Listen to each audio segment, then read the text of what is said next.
C'est Redouane Faïd, 38 ans, condamné à la fin des années 90 à 20 ans pour un braquage de fourgon, sorti de prison il y a 2 ans pour bonne conduite. Il venait de publier un livre pour raconter sa vie d'ex-braqueur. Extrêmement chaleureux, bien élevé, Redouane Faïd avait fait le tour des télévisions en novembre dernier pour assurer la promotion de son livre.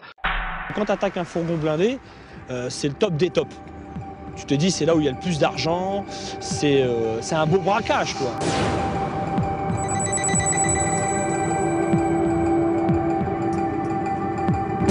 Avant tout, je tiens à dire quand même que je ne suis pas là pour faire l'apologie du banditisme. Je ne suis pas là pour faire l'apologie du banditisme. Si t'as à refaire, je ne le referai pas. Donc, moi, je ne suis pas du tout un exemple et j'ai jamais fait l'apologie du banditisme. Je me suis toujours gardé de ne pas véhiculer une aura et une légende en disant que c'est bien de faire ça aux jeunes. Sa jeunesse, il l'a passée dans une barre HLM où il a commencé sa carrière de délinquant.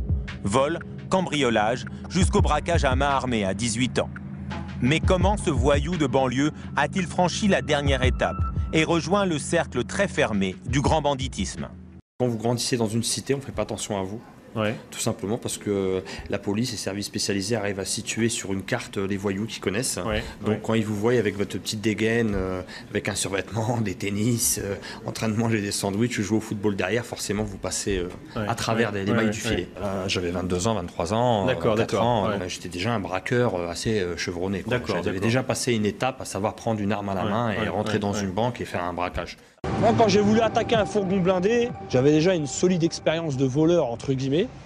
Et étant ambitieux un petit peu, je voulais une ascension sociale un petit peu dans le monde de la délinquance.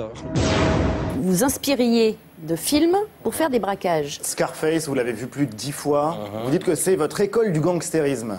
Quand vous êtes un voleur, vous n'allez pas vers Pretty Woman ou les films romantiques. Vous allez plus vous diriger vers les films de gangsters qui vous parlent. Moi, je me suis fait arrêter. J'ai pas envie de dire Dieu merci, mais presque.